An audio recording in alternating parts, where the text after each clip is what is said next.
রাহুল গান্ধী এখন কোথায় কোথায় আন্দোলন করতে যাবেন দেখুন। যারা শুরু করেছেন চেষ্টা তাদের দেখতেই হবে।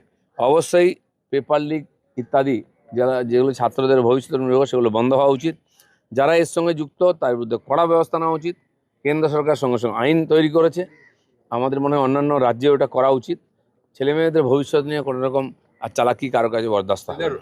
নিটের প্রশ্ন ফাঁস নিয়ে এবার সিবিআই চার্জশিটে চাঞ্চল্যকর তথ্য। ন্যাশনাল টেস্টিং এজেন্সির বিশেষজ্ঞরাই এই নিটের প্রশ্ন ফাঁসের জন্য দায়ী। চার্জশিট দিয়ে এমনটাই দাবি করলো সিবিআই। আগামী 10ই অগস্ট রাউস অ্যাভিনিউ আদালতে সিবিআই চার্জশিট নিয়ে আলোচনা হওয়ার কথা রয়েছে, এমনটাই জানা যাচ্ছে। গোপন অনুবাদ, ব্যাক ট্রান্সলেশন, প্রুফ রিডিং এর মাধ্যমে প্রশ্নপত্র ফাঁস হয়েছে। বটানি জুলজির প্রশ্নের তথ্য ফাঁস করেছিলেন এনটিএর বিশেষজ্ঞ মনীষা গুরুনাথ মন্ধার। কেমিস্ট্রির প্রশ্নপত্রের প্রশ্ন ফাঁস করেছেন পিভি কুলকার্নি, তার বিরুদ্ধে এমনটাই অভিযোগ। ফিজিক্সের প্রশ্ন ফাঁস করেছেন মনীষা সঞ্জয় হাওলদার। চার্জশিট জমা দিয়ে সিবিআই এমনটাই দাবি করেছে।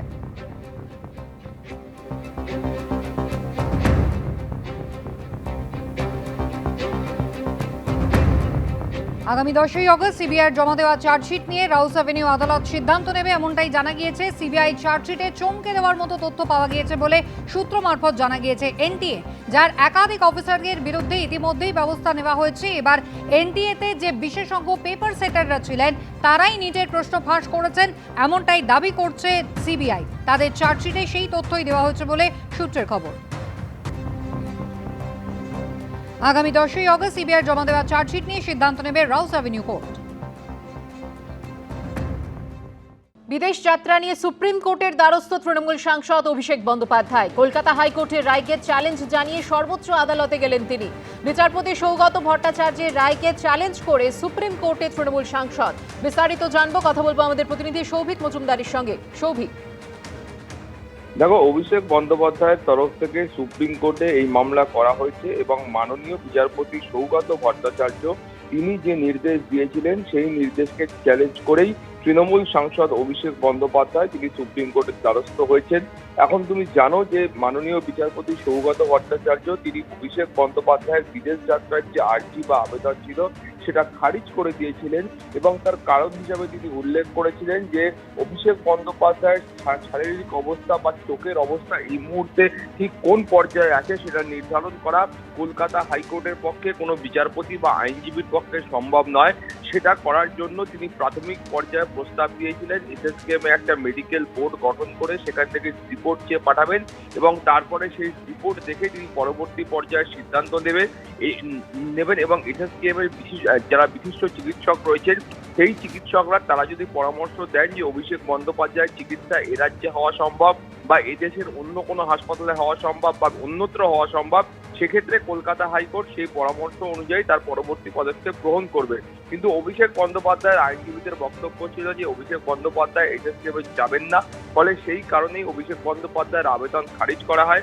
এছাড়াও তোমার মনে থাকবে যে মাননীয় বিচারপতি সৌগত ভট্টাচার্য তিনি স্পষ্টত বলেছিলেন যে অভিষেক বন্দ্যোপাধ্যায়ের বিরুদ্ধে একাধিক এফআইআর হয়েছে, একাধিক মামলা বিচারাধীন রয়েছে, ফলে সেই মামলাগুলির ক্ষেত্রে পুলিশ তাকে ডেকে পাঠালে তার তদন্তের যে ভবিষ্যৎ আছে সেটা কি হবে সেইটা নিয়ে তিনি প্রশ্ন করেছিলেন এবং এর পাশাপাশি তিনি বলেছিলেন যে পুলিশের তরফ থেকে এর আগেও অভিযোগ করা হয়েছে যে কণ্ঠস্বর মামলায় অভিষেক বন্দ্যোপাধ্যায় তিনি কলকাতা হাইকোর্টের নির্দেশকে অমান্য করেছেন, ফলে সেই সমস্ত কারণেই কিন্তু অভিষেক বন্দ্যোপাধ্যায় বিদেশ যাত্রার যে আদেশ ছিল যেটা কার্যত 3 সপ্তাহ থেকে 1 মাসের মধ্যে ছিল সেইটা তিনি খারিজ করেছিলেন এবং তারপরেই আমরা দেখতে পেলাম অভিষেক বন্দ্যোপাধ্যায় আবারও সুপ্রিম কোর্টে গেছেন। এর আগেও অভিষেক বন্দ্যোপাধ্যায় সুপ্রিম কোর্টে গিয়েছিলেন এই একই মামলা নিয়ে এবং সেই সময় সুপ্রিম কোর্টের মাননীয় বিচারপতিরা বলেছিলেন যে কলকাতা হাইকোর্টের তরফ থেকে এই মামলাকে 1 সপ্তাহের মধ্যে নিষ্পত্তি করতে হবে, সেই ধরনের একটা পরামর্শ বা অনুরোধ সুপ্রিম কোর্টের তরফ থেকে করা হয়েছিল এবং 1 দিনের মধ্যে সেই মামলা নিষ্পত্তি করা হয়। অভিষেক বন্দ্যোপাধ্যায়ের আর্জি খারিজ করা হয় এবং তারপরেই অভিষেক বন্দ্যোপাধ্যায় ফের সুপ্রিম কোর্ট গেছেন এবং যেটা মনে করা হচ্ছে যে আগামী সপ্তাহে সুপ্রিম কোর্টে এই মামলার বিচার প্রক্রিয়া শুরু হবে। ধন্যবাদ সৌভিক। আর অন্যদিকে শালবনী থানায় দায়ের হওয়া জমি দুর্নীতি মামলায় আপাতত গ্রেফতার করা যাবে না অভিষেক বন্দ্যোপাধ্যায়ের আত্মসহায়ক সুমিত রায়কে। তবে রক্ষা কবচ পেলেও কড়া পর্যবেক্ষণ করেছে প্রধান বিচারপতির বেঞ্চ। পাশাপাশি তদন্তে সহযোগিতার নির্দেশ দেওয়া হয়েছে সুমিত রায়কে। অভিযোগগুলি অত্যন্ত গুরুতর। আমরা দেখতে চাই এটা শুধুমাত্র হিমশৈলের চূড়া কিনা। অভিষেক বন্দ্যোপাধ্যায়ের আত্মসহায়ক সুমিত রায়কে আপাতত রক্ষা কবচ দিলেও এমনই কড়া পর্যবেক্ষণ করল সুপ্রিম কোর্ট। সেবাশ্রয় প্রকল্পে দুর্নীতি, তোলাবাজি, রিসর্ট দখল করে রাখা, মাটি চুরি থেকে শুরু করে আমফানে ত্রাণ দুর্নীতি। অভিষেক বন্দ্যোপাধ্যায়ের আত্মসহায়ক সুমিত রায়ের বিরুদ্ধে ভুরি ভুরি অভিযোগ। পুলিশ লাগাতার তল্লাশি চালালেও কার্যত উধাও হয়ে গিয়েছেন অভিষেক বন্দ্যোপাধ্যায়ের পিএ। তার বিরুদ্ধে শালবনী থানায় দায়ের হওয়া জমি দুর্নীতির মামলা তদন্ত করছে সিআইডি। শালবনীর এই মামলায় হাইকোর্ট থেকে রক্ষা কবচ পাননি সুমিত। মঙ্গলবার গ্রেপ্তারি পরোয়ানা নিয়ে তার নিউ আলিপুরের বাড়িতে তল্লাশি চালায় সিআইডির গোয়েন্দারা। গ্রেপ্তারির আশঙ্কায় আড়ালে থেকেই সুপ্রিম কোর্টের দ্বারস্থ হন সুমিত রায়। বৃহস্পতিবার সেই মামলার শুনানি ছিল প্রধান বিচারপতি সূর্যকান্ত, বিচারপতি জয়মাল্য বাগচি এবং বিচারপতি ভি মোহনার বেঞ্চে। সুমিত রায়ের আইনজীবী সওয়াল করেন, 2021 সালের মে মাসের ঘটনায় এফআইআর দায়ের করা হয়েছে 2026-এর জুনে। ঘুষের বিনিময় চাকরি থেকে শুরু করে জমি দুর্নীতি সব মামলাই করা হয়েছে ভোটের ফল প্রকাশের পর। যে কোনো শর্তে জামিন দেওয়ার আবেদন করেন সুমিত রায়ের আইনজীবী। তিনি বলেন, তার মক্কেল একজন সামান্য আত্মসহায়ক, তার আগাম জামিনের আবেদন মঞ্জুর করা হোক। আগাম জামিনের বিরোধিতা করে সলিসিটর জেনারেল বলেন, একবার সুমিত রায়কে গ্রেপ্তার করতে গেলে তৎকালীন মুখ্যমন্ত্রী হস্তক্ষেপ করেছিলেন। তদন্তকারী সংস্থার কাজে বাধা দিতেই তিনি সবসময় এমন করতেন। আইন প্রয়োগকারী সংস্থাকেও বাধা দিয়েছেন প্রাক্তন মুখ্যমন্ত্রী। রাজ্য সরকারের আইনজীবী আরও বলেন, এই অপরাধ বহু বছর আগে সংগঠিত হয়েছিল, কিন্তু আগের সরকার কোনো পদক্ষেপ করেনি। সুমিত রায়কে হেফাজতে নিয়ে জিজ্ঞাসাবাদের সওয়াল করেন সলিসিটর জেনারেল। প্রধান বিচারপতি পর্যবেক্ষণে বলেন, রাজ্যের রাজনৈতিক পরিস্থিতি বদলেছে, অভিযোগগুলি অত্যন্ত গুরুতর। আমরা দেখতে চাই এটা শুধুমাত্র হিমশৈলের চূড়া কিনা। সুপ্রিম কোর্টের এই অবজারভেশন প্রমাণ করে দিচ্ছে যে আসলে হিমশৈলের চূড়া নয়, একটা বিরাট বড় হিমশৈল লুকিয়ে আছে। আর সে কারণেই প্রাক্তন মুখ্যমন্ত্রী তখন বাধা দিয়েছিলেন এবং প্রাক্তন হয়ে যাবার পরেও তিনি বাধা দিচ্ছেন। তার কারণ হচ্ছে হিমশৈলের পরিমাপটা এত বড় যে সেটা সামনে এলে হয়তো অনেকের চরম বিপদ নেমে আসবে। তুষার মেহতা তো সরকারের আইনজীবী, যা বলেন সত্য মিথ্যে মিলিয়ে বলেন, কোনোটাই কোনো সত্যতা নেই। সুমিত রায়ের ব্যাপারে আমি খুব বেশি কিছু জানি না। রাজ্য সরকারের বিরুদ্ধে গিয়ে বেল পেয়েছে, এটা তো আরো আনন্দের ব্যাপার। প্রধান বিচারপতির বেঞ্চ নির্দেশ দিয়েছে, পরবর্তী শুনানি পর্যন্ত অভিষেক বন্দ্যোপাধ্যায়ের আত্মসহায়ক সুমিত রায়কে গ্রেপ্তার করতে পারবে না পুলিশ। তদন্তে সহযোগিতা করতে হবে সুমিত রায়কে। সকাল 10টা থেকে বিকেল 6টার মধ্যে জিজ্ঞাসাবাদ করা যাবে তাকে। বিজেন্দ্র সিংহ ও সৌভিক মজুমদারের রিপোর্ট, এবিপি আনন্দ। অভিষেক বন্দ্যোপাধ্যায়ের সঙ্গে বৈঠকে কি কথা হয়েছিল তা নিয়ে ফের সরব মদন মিত্র। বললেন, 100 ভাগের 10 ভাগ বলেছি, 90 ভাগ বলিনি। মদন মিত্রের দাবিকে সত্য মিথ্যা কিছু না বলেও দলের বৈঠকের কথা বাইরে বলা দুর্ভাগ্যজনক বললেন কুণাল ঘোষ। এই কারণেই করছেন না, কারণ উনি জানেন যে আমরা 1/10 বলেছি, 100 ভাগের 10 ভাগ বলেছি, 90 ভাগ বলিনি। বিদেশে যেতে মরিয়া অভিষেক বন্দ্যোপাধ্যায় কি বিজেপির সঙ্গে সেটিং করতে চেয়েছিলেন? মদন মিত্র কুণাল ঘোষকে মধ্যস্থতা করতে বলেছিলেন। এই নিয়েই এখন জোর জল্পনা, কারণ বোমা ফাটিয়েছেন মদন মিত্র। চাঞ্চল্যকর দাবি করেছেন তিনি। মদন মিত্র মিথ্যা কথা বলছেন এমন কোনো কথা বলেননি কুণাল ঘোষও। ফলে জল্পনা গুঞ্জন আরও জোরালো হয়েছে।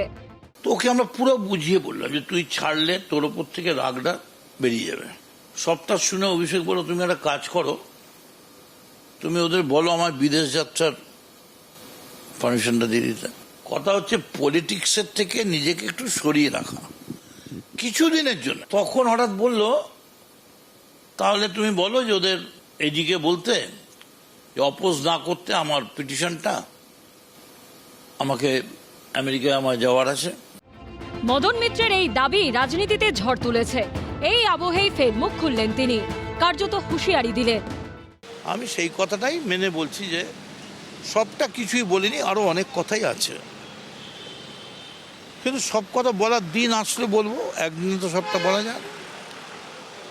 কিন্তু এইটুকুন ঠিক যে হেরে যাওয়ার পরে এখনো পর্যন্ত মমতা বন্দ্যোপাধ্যায়, তিনি রাজ্যের 3 বারের মুখ্যমন্ত্রী ছিলেন, সেখানে অভিষেক বন্দ্যোপাধ্যায় যাকে কংগ্রেসের জেনারেল সেক্রেটারি করার প্রস্তাব দিচ্ছেন, তিনি তার বাড়িতে বিকেলবেলা বাড়ির থেকে বেরিয়ে উল্টো দিকের বাড়িতে দিদির বাড়িতে আসা ছাড়া আর তারপর বাড়ি চলে যাওয়া ছাড়া আর কোনো উল্লেখযোগ্য কর্মসূচি বাংলার বুকে নিতে পারেননি, which is very unfortunate. Madan Mitra দাবি করছেন সেই বৈঠকে তিনি ছাড়া উপস্থিত ছিলেন অভিষেক বন্দ্যোপাধ্যায় ও কুণাল ঘোষ। তাৎপর্যপূর্ণ বিষয় হলো কুণাল ঘোষ বুধবারের পর বৃহস্পতিবার এখনো একবারও বলেননি যে মদন মিত্র যা বলছেন তা মিথ্যা। যদি আমি মদনদা বা অভিষেক আমরা কোনো বিষয়ে দলের স্বার্থে কোনো আলোচনা করেও থাকি, তার কোনো অংশবিশেষ বাইরে বলে দেয়া বা কোনো জায়গায় যেটা হয়নি সেরকম একটা ন্যারেটিভ যদি তৈরি হয়ে যায়, সেটা দুর্ভাগ্যজনক। সেটা আমি মদনদাকে আজ নিজেও বলেছি। কার্যত একই কথা কুণাল ঘোষ বুধবারও বলেছিলেন। দেখুন, এটা পুরোটাই সম্পূর্ণভাবে যে ব্যক্তি আদালতে গিয়েছেন, আদালতের কাছে যে কোনো অনুমতি চাওয়ার বা কোনো প্রেয়ার দেওয়ার স্বাধীনতা এবং অধিকার যে কোনো ব্যক্তির, যে কোনো নাগরিকের আছে। বৃহস্পতিবার বিধানসভা চত্বরে মদন মিত্র ও কুণাল ঘোষ দুজনকে কথা বলতেও দেখা যায়।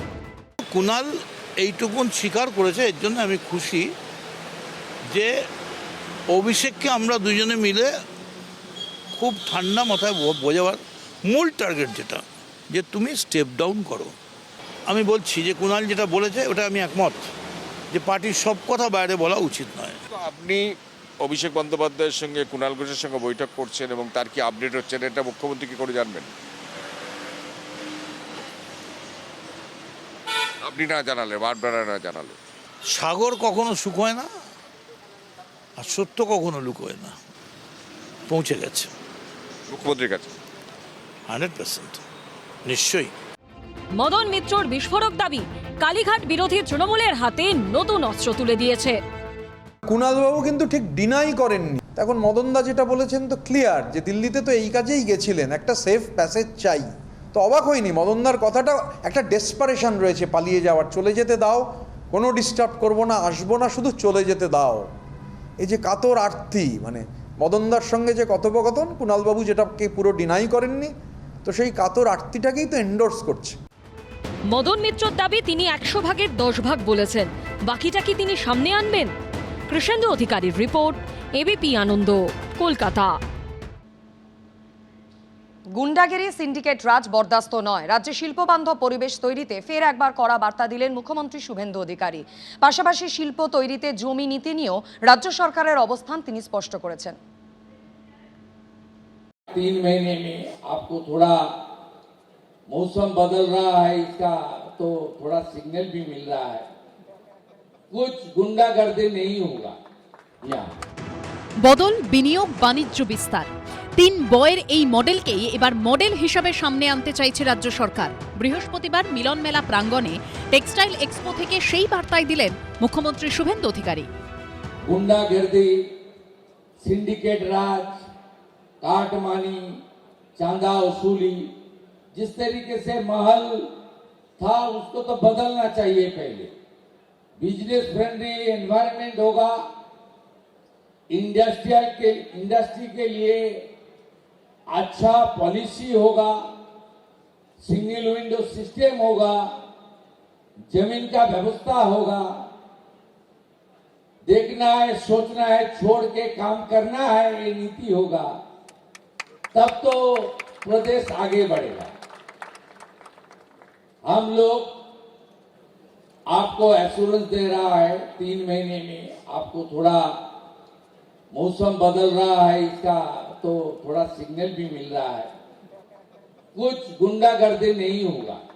यहाँ এই কথাগুলো তো উনি শুধু মুখে বলে যাচ্ছেন, আর ওনাদের বিজেপির নেতারাই যে চুটিয়ে তোলাবাজি করে যাচ্ছে সে তো বিজেপি নেতারাই বলছেন। শ্রমিক ভট্টাচার্য বলেছেন, জিতেন্দ্র তিওয়ারি বলেছেন, আবার আপনি বলছেন কসবা তিলজলা এলাকায় 80টা 90টা বেআইনি কনস্ট্রাকশন কে করেছে, নাম করে করে বলেছেন।